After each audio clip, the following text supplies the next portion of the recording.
Hello friends, स्वागत है मेरे चैनल में। आइए शुरू करते हैं आज का क्विज। तो पहला क्वेश्चन है, झारखंड के नए मुख्यमंत्री के रूप में किसने शपथ ली है? ऑप्शन है आपके सामने हेमंत सोरेन, अर्जुन मुंडा, चंपई सोरेन, दिकुराम सोरेन। तो इसका करेक्ट आंसर है चंपई सोरेन। ये ऑप्शन करेक्ट है। तो अब इसका एक्सप्लेनेशन बताता हूँ आपको। झारखंड मुक्ति मोर्चा जो इनकी पार्टी है, झारखंड मुक्ति मोर्चा जेएमएम बोलते हैं शॉर्ट में, ये इनके वरिष्ठ नेता हैं हमारे चंपई सोरेन जी, जिन्होंने हाल ही में मुख्यमंत्री की शपथ ली है। वहाँ के राज्यपाल जो हैं सीपी राधाकृष्णन जी, उन्होंने राजभवन में चंपई सोरेन जी को शपथ दिलाई है। इसके पहले जो हेमंत सोरेन जी थे, उन्होंने अपने पद से इस्तीफा दिया क्योंकि उनको प्रवर्तन निदेशालय ईडी ने एक केस में गिरफ्तार किया था। अब आते हैं अगले क्वेश्चन पे। क्वेश्चन नंबर 2 है, किस राज्य में स्मार्ट पुलिसिंग के तहत सेल्फ बैलेंसिंग इलेक्ट्रिक स्कूटर को लॉन्च किया गया है? आपके सामने ऑप्शन है बिहार, उत्तर प्रदेश, पंजाब, झारखंड, उत्तराखंड। तो इसका करेक्ट आंसर बता दूं, इसका करेक्ट आंसर है उत्तराखंड। डी ऑप्शन करेक्ट है। तो हाल ही में उत्तराखंड पुलिस ने स्मार्ट पुलिसिंग को बढ़ावा देने के उद्देश्य से सेल्फ बैलेंसिंग इलेक्ट्रिक स्कूटर को लॉन्च किया है। पर्यटकों और स्थानीय नागरिकों की सुरक्षा के लिए हरिद्वार में पुलिस सेल्फ बैलेंसिंग स्कूटर से गश्त करेगी। ये स्कूटर उत्कर्ष स्मॉल फाइनेंस बैंक द्वारा दान में दिए गए हैं। दोस्तों, ये है finance bank. Uttarakhand police Himalaya से घिरा उत्तरी भारतीय राज्य है, जैसा सब लोग जानते ही हैं। वर्तमान में उत्तराखंड के राज्यपाल गुरमीत सिंह और मुख्यमंत्री पुष्कर सिंह धामी हैं। अब आते हैं अगले क्वेश्चन पे। क्वेश्चन नंबर 3 है, केंद्र सरकार ने लखपति दीदी योजना के लक्ष्य को बढ़ाकर कितना कर दिया है? ऑप्शन है 3 करोड़, 3.5 करोड़, 4 करोड़ और चौथा ऑप्शन है 4.5 करोड़। तो इसका करेक्ट आंसर ए है, यानी कि 3 करोड़। अब मैं बताता हूँ इसका डिटेल में। अभी कल ही हम लोगों का अंतरिम बजट पेश हुआ है, जिसमें वित्त मंत्री निर्मला सीतारमण जी ने अंतरिम बजट पेश किया। उसमें लखपति दीदी योजना को लेकर भी एक बड़ी घोषणा की है। सरकार ने स्वयं सहायता समूह के तहत लखपति दीदी योजना का लक्ष्य बढ़ा दिया है। वित्त मंत्री ने कहा कि लखपति दीदी योजना की सफलता से उत्साहित होकर सरकार ने योजना का लक्ष्य 2 करोड़ से बढ़कर 3 करोड़ कर दिया है। इस योजना के तहत महिलाओं को प्लम्बिंग, एलईडी बल्ब बनाने, ड्रोन के संचालन और उनकी मरम्मत जैसे कौशल से प्रशिक्षित किया जाता है। अब आते हैं अगले क्वेश्चन पे। क्वेश्चन नंबर 4 है, Uttarakhand uniform civil code committee के अध्यक्ष कौन हैं?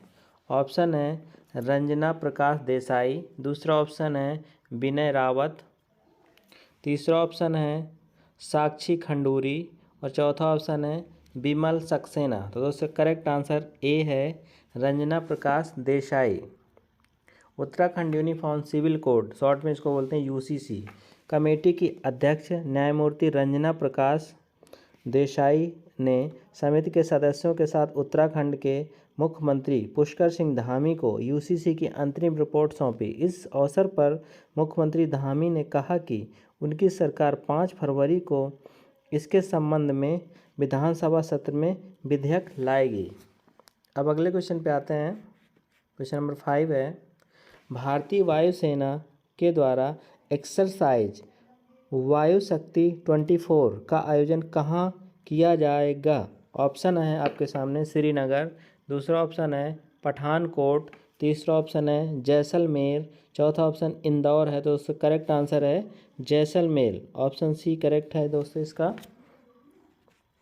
जैसलमेर में किया जाएगा। भारतीय वायुसेना 17 फरवरी 2024 को जैसलमेर के पास Pokhran air to ground range में एक्सरसाइज वायु शक्ति 24 का आयोजन करेगी। वायु शक्ति अभ्यास का अंतिम संस्करण 16 फरवरी 2019 को आयोजित किया गया था। वायुसेना की इस एक्सरसाइज में इस वर्ष स्वदेशी विमान तेजस, प्रचंड, ध्रुव सहित 121 विमान भाग लेंगे। अब अगले क्वेश्चन पे आते हैं। क्वेश्चन नंबर 6 है, 67वीं Akhil Bharatiya police duty meet का आयोजन किस शहर में किया जाएगा? आपके सामने ऑप्शन है वाराणसी, जयपुर, लखनऊ, पटना। तो इसका करेक्ट आंसर है सी यानी कि Lucknow. 67वीं Akhil Bharatiya police duty meet का आयोजन लखनऊ में किया जाएगा। 12 फरवरी से 16 फरवरी 2024 के बीच में लखनऊ में इसका आयोजन किया जाएगा। इस बार इस मीट की मेज़बानी रेलवे सुरक्षा बल यानी कि आरपीएफ द्वारा किया जाएगा। AIPDM की केंद्रीय समन्वय समिति ने इस कार्यक्रम की जिम्मेदारी आरपीएफ को सौंपी है। अब अगले क्वेश्चन पे आते हैं। क्वेश्चन नंबर 7 है, भारतीय क्रिकेटर यशस्वी जायसवाल ने किस देश के खिलाफ अपना पहला टेस्ट शतक बनाया है? ऑप्शन है आपके सामने ऑस्ट्रेलिया, ऑप्शन बी है साउथ अफ्रीका यानी दक्षिण अफ्रीका, ऑप्शन सी श्रीलंका और ऑप्शन डी है इंग्लैंड। तो दोस्तों इसका करेक्ट आंसर है इंग्लैंड। अभी भारत और इंग्लैंड की टेस्ट मैच की सीरीज चल रही है, उसमें भारतीय सलामी बल्लेबाज यशस्वी जायसवाल ने अपना पहला इंटरनेशनल टेस्ट शतक लगाया है और ये दूसरे टेस्ट में उन्होंने बनाया है। और ये सीरीज चल रही है, 5 मैचों की सीरीज है, जिसका दूसरा मैच विशाखापत्तनम में खेला जा रहा है। पहले टेस्ट मैच में इंग्लैंड ने पहला मैच जीत लिया था और 1-0 से आगे चल रही है। अब अगले क्वेश्चन पे आते हैं। क्वेश्चन नंबर 8 है, विश्व आर्द्रभूमि दिवस 2024 का विषय क्या है? ऑप्शन है आपके सामने आर्द्रभूमि और जलवायु परिवर्तन, दूसरा ऑप्शन है आर्द्रभूमि और सतत उपयोग, तीसरा ऑप्शन है आर्द्रभूमि और मानव कल्याण, चौथा ऑप्शन है आर्द्रभूमि और आर्थिक विकास। तो इसका करेक्ट आंसर है आर्द्रभूमि और मानव कल्याण, ऑप्शन सी करेक्ट है इसका। देखिए इसका डिटेल बताता हूँ। विश्व आर्द्रभूमि दिवस प्रतिवर्ष 2 फरवरी को मनाया जाता है। ये हमारे पर्यावरण में आर्द्रभूमि की महत्वपूर्ण भूमिका के बारे में जागरूकता बढ़ाने और उनके संरक्षण और टिकाऊ उपयोग को बढ़ावा देने का दिन होता है। अब अगले क्वेश्चन पे आते हैं। क्वेश्चन नंबर 9 है, 2024 में पाँच नई रामसर साइट ने जोड़ने के बाद भारत में कितनी रामसर साइटें हैं? ऑप्शन है 75, 80, 85, 90। तो इसका करेक्ट आंसर है 80, ऑप्शन बी करेक्ट है। भारत ने रामसर स्थलों की अपनी सूची में 5 नई भूमियों को जोड़कर विश्व आर्द्रभूमि दिवस 2024 मनाया, जिससे कुल संख्या 80 हो गई है। अब अगले क्वेश्चन पे आते हैं। क्वेश्चन नंबर 10 है, वित्त वर्ष 2024-25 के लिए अंतरिम बजट में राजकोषीय घाटे का लक्ष्य क्या रखा गया है?